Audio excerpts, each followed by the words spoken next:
Chief Minister Conrad Sangma has dismissed calls for Supreme Court supervision over coal-related issues, stating that the state government is actively addressing illegal mining through existing enforcement mechanisms. The government has initiated scientific coal mining as a long-term solution, with over 20 major miners on board and pilot exports already underway. This shift follows the 2014 NGT ban on rat hole mining, which disrupted livelihoods across the region. He informed an inquiry into the reported disappearance of 4,000 metric tons of coal is currently underway, with district officials tasked to investigate.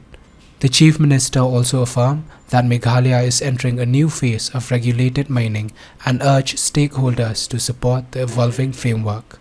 Wherever we have found that any illegalities are happening or any kind of mining is taking place or anybody is transporting anything that is without proper documentation, hundreds of such cases have come up and we have taken normal action in that.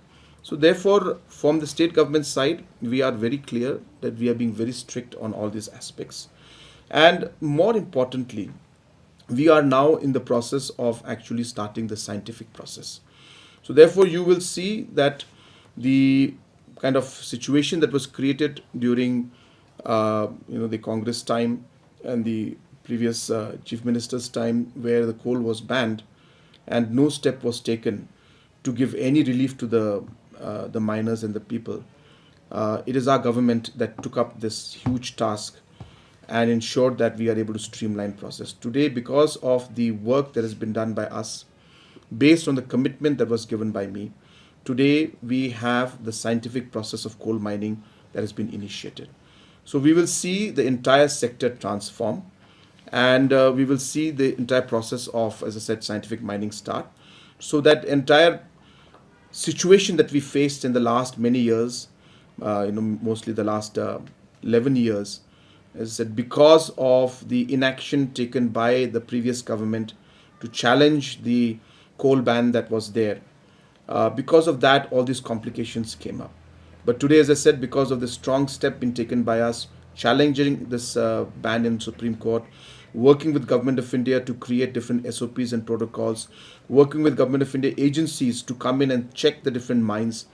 Today, Coal India, Coal Ministry, all are deeply involved in the mining. Even recently, officials from Coal Ministry came, expressed their satisfaction in what is happening based on their prescribed work and guidelines. Today, the process of exporting and sending the coal outside into other parts of the country has started, and on a pilot basis, we have started the process for about, I think about 8 to 9 or 10 trucks have been initiated, and I'm sure that in the next few months' time, this entire process will be thoroughly streamlined, and we will see that this entire situation that was created by the previous government will now be behind us, and the new era for scientific coal mining and proper mining and procedure is right. And we are inquiring into this. We have asked the different department officials and the deputy commissioners to inquire into this aspect. So we will get report, and then once the report comes in, then we'll be able to reply back to these details.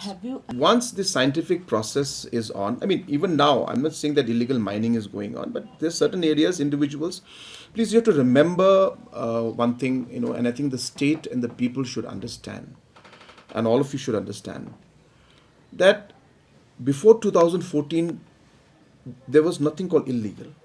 Everything was happening for the last 100, 200 years, and our coal miners and our people were engaging in that process for decades and centuries. Suddenly you come in 2014 and you say, no, you cannot live and you cannot go ahead with your livelihood and the way you used to mine from tomorrow onwards. And these are lakhs of people who depend on livelihood on coal.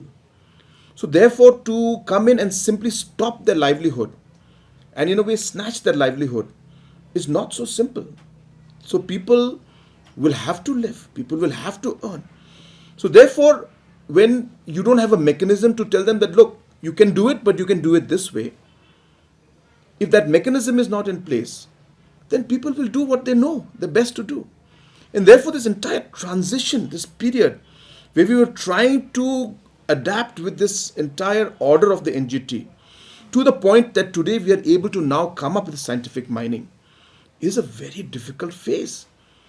You tell people that no, you can't do this, and neither do you show them how you can do it. What will they do? So therefore, let's be very, very practical. Let's be very practical. The challenges were there. The challenges were there. We fought those challenges. We overcome those challenges. We took action against people who were trying to do any kind of illegal activity. We stopped many, some we could not, and things happen. These kind of situations are. But at the same time, overall commitment was there from the state government.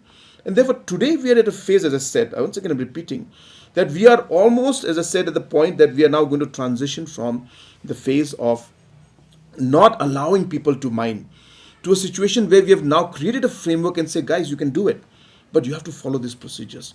And about, as I said, about 20 plus people have accepted it. Large miners, these are 100 acres, 100 hectares of mines. They have started it. And so this process is on. And it is obviously the government's responsibility to ensure that all the scientific process happens. And I'm very confident that as and when, see, who wants to do illegal things? Obviously, if people have a legal option. Earlier, there was no legal option also. The problem was there was no framework. There were no rules. There was no system. There was no policy. And we had to challenge all of that in High Court, Supreme Court. We had to take it to Government of India. We had to take it to, it's a huge and a long and a tedious process that we had to do. So therefore, we will see, as I said, this beginning of this entire process now being streamlined. And I'm very hopeful that as more and more miners get license, as this becomes a normal procedure, and as we are able to streamline the process even further in the future, which I don't want to talk about, but I'm working very deeply to this aspect, I'm very sure that everything will become very streamlined, and all the different mines that are taking activities that are taking place will be in a very clear manner, transparent manner, and in a very scientific. Because you see, again, repeating what I've said and what you just added, that rat hole mining was banned by NGT in a matter of a week, a day. So yesterday it was okay, but today it's not okay. So now what do people do? So therefore, it's a very difficult situation for people who have been doing exactly that process for 100 years. And suddenly tomorrow morning they wake up and they say, you can't do it anymore. And they've got thousands of people who are below them. They have their families to feed. They have got entire responsibilities, maybe loans that to pay back. And therefore, it's not so simple. But as I said, everything is a transition. Everything is a process. There will always be ups and downs. There will always be challenges. But we have, as I said, managed to balance things, overcome those challenges. And today we are, as you said correctly, we are teaching people that, look, there is a way now. We are supporting you, we're helping you. Go for scientific mining. Apply for the license. And as I said, 20 plus people have taken that. 4 have already started their mines. I'm sure that in the next 6 months to 1 year's time, we will see more and more and more people coming into the line. And as I said, things will be very different from what they were in the past.